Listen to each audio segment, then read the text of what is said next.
কি ধরনের ম্যাচ ছিল England versus DR Congo. Harry Kane ৭৫ আর ৮৬-তে পরপর গোল, একটা হেডে এবং একটা তো এক্সট্রাঅর্ডিনারি, দুটোই গর্ডন বানিয়ে দিয়েছেন। আর সিপেঙ্গা তিনি ৭ মিনিটে গোল করে এগিয়ে দেন ডিআর কঙ্গোকে। শটস যদি আমরা দেখি 16-7, ইংল্যান্ড এই জায়গাটা এগিয়ে, শটস অন টার্গেটেও তারা এগিয়ে, বল পজিশনেও খানিকটা এগিয়ে ছিল, ইভেন পাসেস, তবে পাস অ্যাকুরেসিতেও। তবে বলা যায় যে সারাক্ষণ যদি প্রেসারে থাকে তাহলে দলটা ইংল্যান্ড যারা ছিল আর শেষ পর্যন্ত সেখান থেকে কামব্যাক। না, আপনি যদি এই ম্যাচটা দেখেন, ইংল্যান্ড কিন্তু প্রথম থেকে হাই প্রেসিং করছিল এবং কাউন্টার প্রেস করছিল, কিন্তু প্রেসিং থেকে তারা কিন্তু সেই ধরনের কোনো সুবিধা পায়নি। বরং আমি বলবো যে হ্যারি কেইন হচ্ছে পৃথিবীর one of the best striker, box striker, এবং তার অন্যতম গুণাবলী যদি বলি তার মধ্যে এক নম্বর বলতে হবে, সে কিন্তু হেডে অনেক বেশি দুর্দান্ত, এবং তারই কিন্তু প্রতিফলন দেখেছি। সে মাত্র 3টা টার্গেট শট করেছে, যার থেকে সে 2টা গোল করেছে। স্পেশালি আমি বলবো সেকেন্ড গোলটা, আপনি যদি সেকেন্ড গোলটা দেখেন, তার আশেপাশে কিন্তু 3-4 জন প্লেয়ার ছিল।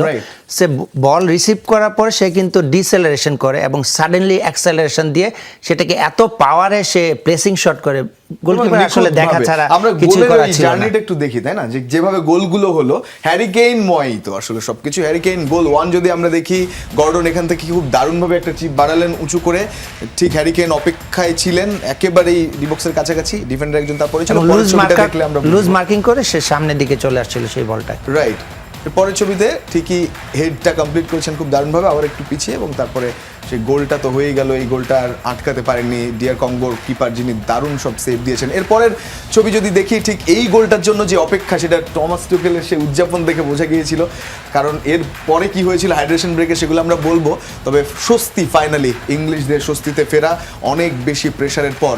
এরপরে আমরা দেখবো যে ঠিক কিছুক্ষণের মধ্যে হঠাৎ করে এই গোলটা হয়ে যায়। প্রথমে বেলিংহাম অ্যাটাকটা করেন, তিনি সরাসরি সেই বলটা ঠেকিয়ে দিয়েছিলেন ডিআর কঙ্গোর সেই কিপারটা, এইটাও গোল হতে পারতো, ডিফ্লেক্ট হয়ে সামনে যায়। এর পরের ছবিতে আমরা দেখবো আবারও গর্ডন এই বলটা পায় এবং তিনি দারুণভাবে এগিয়ে দেন হ্যারি কেইনকে। ঠিক যে জায়গাটা হ্যারি কেইন বল পেয়েছে, এখান থেকে যে তিনি হঠাৎ করে শ্যুটটা নেবেন হয়তো সেটা বোঝা মুশকিল ছিল। এর পরের শটে আমরা দেখবো তিনি গোল করেছেন। তো সব মিলিয়ে হ্যারি কেইন আপনি বলেছেন, তারপরেও কি বলবেন এই সেকেন্ড গোলটা, আসলে যেহেতু একটা শোধ হওয়ার পরে নিশ্চয়ই তারা মরিয়া ছিল ফলাফলের জন্য, এটা কতটা এক্সপেক্টেড ছিল? নিশ্চয়ই এতটাও কি এক্সপেক্ট করেছিল কিনা হ্যারি কেইন? দেখেন, হ্যারি কেইনের যদি আপনি বলেন, সে যখনই বল পাচ্ছিল তখনই মনে হচ্ছিল যে সে কিছু একটা করবে, স্পেশালি তার যে অ্যাটিটিউড, এবং he was hungry for the goals, right.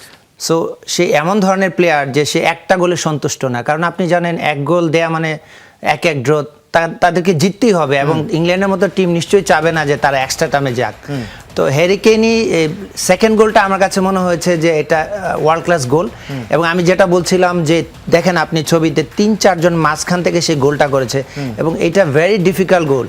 এবং সে যেটা বলছিলাম যে সে বল রিসিভ করার পরে সে বলকে থামিয়ে দেয়, কিন্তু থামিয়ে দিয়ে সে জানে যে কখন ফ্রি স্পেসে যাবে, এবং ফ্রি স্পেস যেয়ে কিন্তু সাডেনলি সে এবং নেয়ার পোস্টে সে গোলটা করেছে, যেটা কিনা একটু ডিফিকাল্ট, কারণ গোলকিপার সবসময় নেয়ার পোস্টে একটু বেশি হয়তো কনসেন্ট্রেট থাকে, এবং বলের গতি এত বেশি ছিল যে সেখান থেকে আসলে গোলকিপারের দেখা ছাড়া আর কোনো উপায় ছিল না। হ্যারি কেইন দুর্দান্ত, তিনি 13টি গোল, তাই না, জোড়া গোলের যে জায়গাটা সেখানে তিনি ছাড়িয়েছেন, এবং আর্লিং হাল্যান্ডের মতো তার এখন 5টা 6 করে নিয়ে মেসি আর এমবাপ্পে শীর্ষে, এখানেও তিনি বেশ খানিকটা এগোচ্ছেন। তো রেকর্ড তার একেবারেই ছড়াছড়ি।